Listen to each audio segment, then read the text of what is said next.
Welcome back, everyone. Now we're going to be taking a look at TOEFL Speaking, Task 3, short lecture. So I actually have 3 examples here because this is a really tricky task and a lot of test takers get confused on this. So we're going to see, the slight differences between the 3 versions, but the good news is you're only going to receive one of these on the actual exam. Okay, so let's take a look at this. So in task 3 speaking, you're going to receive a paragraph here. So it's an article basically. They'll have listening directions like they'll say, okay, now read an article in a biology class. Now read an article in a psychology class or business class, education class, whatever. So what you want to do right away, step 1, you want to write down reactants. So whatever the title of this article is, you're going to write that down in your notes, okay? So really easy step. Now, the second step is a little bit more challenging. You have to read the article and try to extract the definition of it, okay? So you're reading this, and while you do so, try to have reactants in your mind. It'll make it easier. So if you run into that word, or at least a similar word, if it's not there, you found the right spot and you found the definition. So people all ages generally prefer to have as much freedom as possible in determining their behavior. So keep going a little faster. When individuals feel that their actions are being unfairly limited, they often attempt to restore freedom by directly contradicting or opposing the rule of regulation that threaten their freedom. Sounds like a definition, but I'm not certain, so keep going. Both children and adults demonstrate behaviors that are the results of their urge to restore freedom. This reaction, term reactants, there you go. So this is a little bit more clear, guys. They kind of introduced it here. Now, this sentence here, I could pretty much write down. Come from an individual's desire to reestablish freedom and control of a situation. So reactants, that's my concept. I take that from the title. And the definition I found right there. It was in the last sentence. An individual's desire to reestablish freedom and control of a situation. Again, I tried to use a few short notes, symbols here and there. Try to practice it, guys. It'll make you a better note taker. And that's going to be really essential when you have to take listening notes as well. Okay, so again, you have 45 or 50 seconds for the reading notes. Then it's going to disappear. Now you're going to be faced with a lecture. So in task 2, you were dealing with a conversation between 2 students, a man and a woman, or vice versa. Here, you don't have a dialogue for your listening section. Actually, you're faced with a monologue, a short lecture on some kind of academic topic. So this one's from psychology. So again, like task 2 though, keep your notes short, 3 to 4 words at a time. And it's just going to be like kind of in the same spot for the most part. You're going to go line by line by line until you're done. Now, in this first variation of task 3, this one involved actually 2 separate short lectures, okay? So in the first one, they're kind of explaining a situation involving a child, a kid at a playground, and they kind of explain what happens to them. And in the second one, they go into a different scenario or example involving a town that banned some kind of soap. All right. Anyway, now when it comes to your listening notes, I just want to point this out. So I have color-coded this on this PDF just as an example, but you're going to do that mental math like you did in task 2. So if you have 2 sections to this, you want to tell yourself, okay, I need 2 to 3 sentences in each part. Okay, like 1, yeah, this is 1 day, 2, and 3. If you have too much information, especially if something's kind of repetitive, you could cross something out sometimes. But be selective and just be careful. Make sure you're not crossing out essential details or information, but maybe something that's more vague, or you could say something kind of repetitive that was already mentioned before. And then you do the same thing here until you have 2 to 3. In some rare cases, you might have 4. That's okay. Up to you on what you want to do with it. Okay, so in real time, imagine these are my notes, right? Nothing's color-coded, obviously. So what you would want to do during your So let's say the 30 seconds prep phase is over. You've written 1, you've written 2. Maybe you've crossed out information that you didn't need. Now you're ready to go. So now you have 1 minute to answer the question. And like in this case here, the question's asking you explain how the examples in the lecture illustrate the concept of reactants. And usually they're always something similar. Okay, so now you have 1 minute to present this information. It'll sound something like this. So basically, reactance means an individual's desire to reestablish freedom and control of a situation. The professor provides 2 wonderful examples to explain the point. In the first example, think about the time when you were a kid and you liked one playground and you played there a lot. You had fun. One day, for no apparent reason, your parents don't want you to play there anymore and you think it's unfair, and now you want to go there play more than before. So you sneak over there, regardless of the rules. In another example, there was a town that banned the sale of a certain kind of soap because the ingredients in the soap were harmful for the environment. But the people of the town found out about that restriction and they got upset, and a week before the law was introduced, the people of the town bought a whole bunch of this soap. So that's reactance done. So you might have a few stumbles here and there, just like I did. That's fine. Keep practicing it so you reach the point where you're as smooth as possible. So work on, pronouncing most of the words correctly, work on your intonation, work on your rhythm, right? Make sure you're using the right transition words. Okay, let's take a look at another one. So, my voice is parched. Just gonna take a sip of tea or water. Okay, so again, we have a reading section, a reading component to task 3. So you want to write down, the concept, which is from the title. So that's the easy part, copy paste. State-dependent memory. So you're going to scribble that in your piece of paper or on your whiteboard, depending on which version of the exam you're taking. Now you need to find the definition of this, like, what is the meaning of state-dependent memory? So skim really quick. When learning something new, people are aware consciously or unconsciously of the environment in which their learning takes place. Like, that's how fast I'm really reading in my head. This learning environment includes the physical setting, the time of day, and even the people who are present during the learning. Now, a common mistake, people just sometimes write a random sentence. Don't do that. They're not all definitions. Sometimes you might be faced with 2 definitions, 3 or 4 in there, but just you want to identify one of them and jot it down quickly, immediately. So these are just extra facts or characteristics about it, but I didn't see them define state-dependent memory. Studies have shown that when people later need to remember information they have learned, their ability to do so is affected, is influenced by their current environment. If the environment is the same or similar to the original learning environment, recall, the ability to remember, will be easier and more successful. So I still didn't see anything that told me until I reached that last sentence in this case. Psychologists refer to this as state-dependent memory. Alrighty. So I feel pretty good about this one right here. So I'll write this sentence down, because they told me it's state-dependent memory. They say, we refer to this as state-dependent memory. Now, when you write this down, guys, besides reductions, symbols, and abbreviations, there's another important thing you need to be aware of. Sometimes what TOEFL likes to do to you is have this kind of slowdown trap. So they'll throw in like 2 nouns, 2 adjectives, and they are pretty much synonymous. And you just want to write one of them down. You don't need both. So anytime you see like same or similar, and they usually use this word or, write the first one you see, or whichever one's shorter, or whichever one you prefer. That's it. Now, this one is a little bit less common. It's really rare, actually.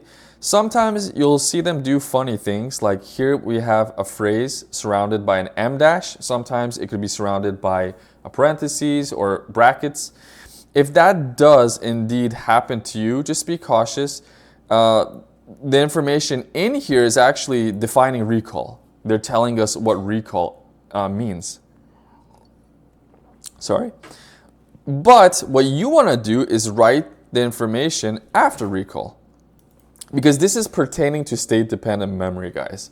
So when I write my information, I have state-dependent memory. That's taken from the title. And now for my definition, if the environment is the same as the original learning environment, recall will be easier and more successful.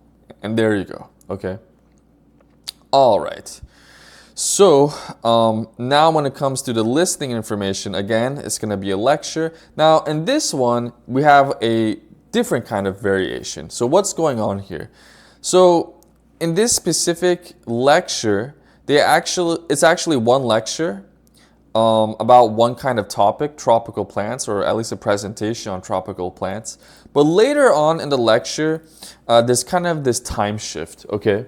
So it kind of has this like before and after kind of effect. So anytime you notice that, guys, just make sure when you're taking notes, leave a little bit of line of space when you're listening to this information and jotting down your notes. Okay, so once you're done, you're gonna have your information. So this one too had two parts, but they were part of the same lecture. So again, you need 2 to 3 sentences for each part.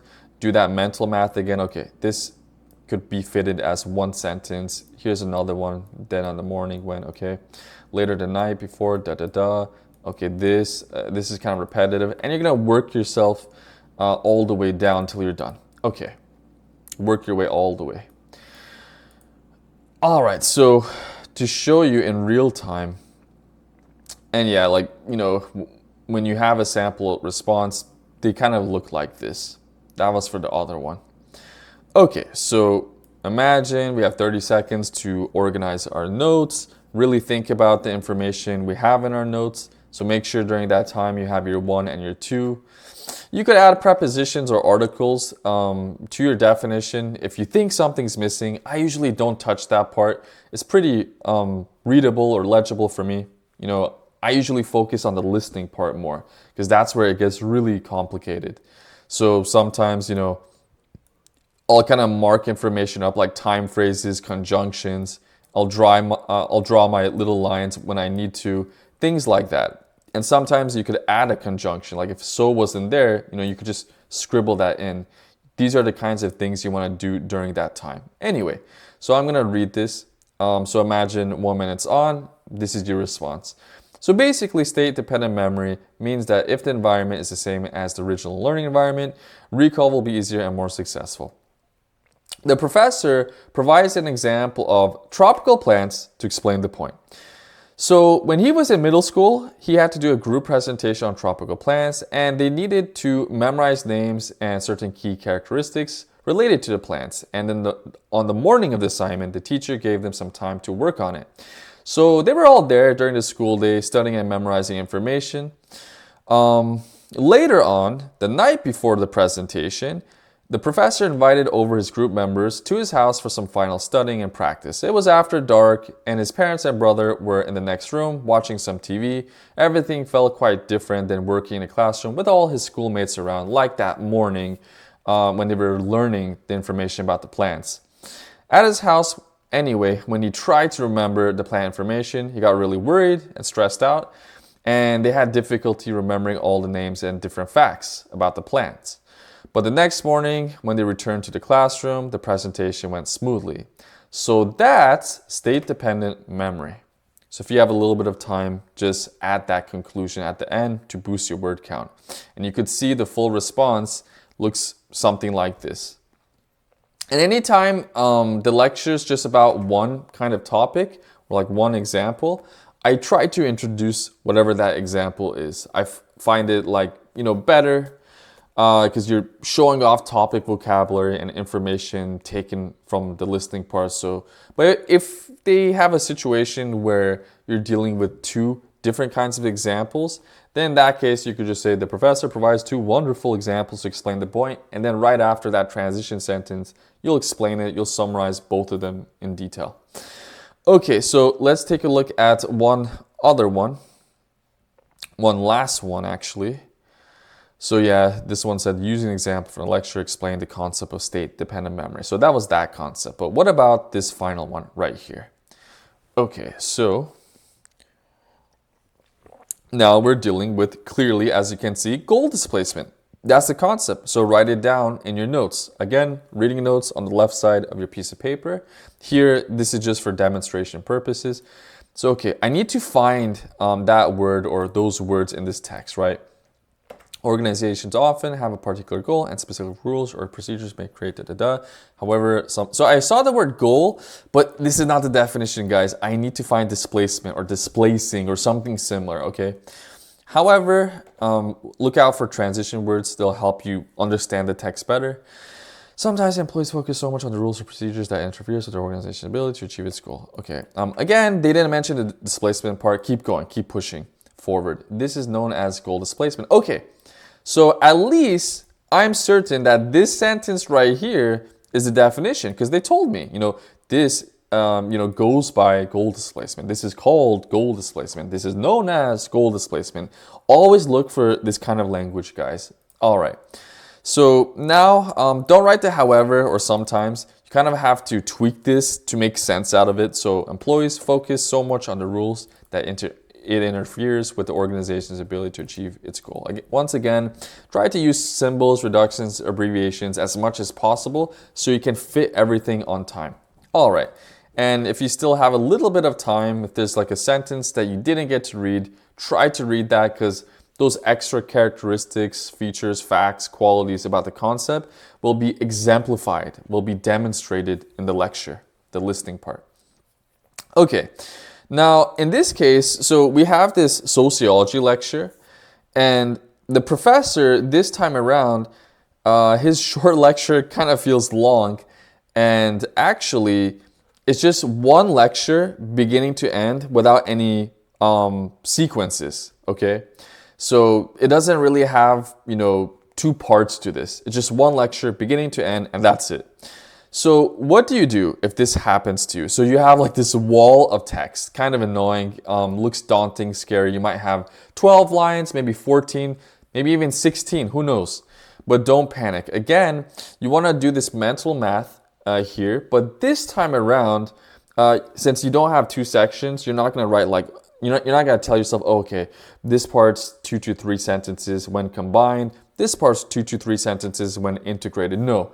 Since you have a wall of text and it's just continuous, in your mind, tell yourself that I need to combine these lines in a manner where I'll be able to produce 4 to 6 sentences out of this, okay? So imagine, okay, 1, 2, okay, 3, there's example 4, an if sentence, 5, although sentence 6, another if sentence 7, okay. And yeah, in rare cases, you might get 7 or 8, it can happen, but on average, you want 4 to 6 minimum, okay. Now, and I color-coded this for you guys just to get an idea of the different sentences, where they would be. Of course, on the exam, that's not going to be the case. You just have to read through it and do the hard work. So in this example, all right, let's take a look at it. Oops, sorry. That's the answer. Don't want to spoil it. Okay, so imagine you mark everything up, right? Again, pay attention to your time phrases, like this is school, for example. Okay, place and, okay, I could combine this, but in order to do this, so like conjunctions, time phrases, transition words, pay attention to that stuff, mark it up, combine your lines. Okay, here we go. So basically, goal displacement means that employees focus so much on the rules that it interferes with the organization's ability to achieve its goal. The professor provides an example of schools to explain the point. So schools, as we know, are a place for children to be educated and teachers are hired to educate the students. But in order for that to happen, there are various requirements that they must impose, like coming to class on time. It's important or essential for the learning process to go smoothly. But sometimes these requirements work against the students getting a good education, so they work against the goal. For instance, say there's one school that has a policy where students must show up to class on time. And the teacher of the school, to ensure that students do show up on time, insists if they're late, they're not allowed in the classroom. So although the policy was in the best interest of the child to receive an excellent education because it ensures the most possible learning time, if students are late to class, they will end up missing the entire class, which means they miss out on the opportunity to learn.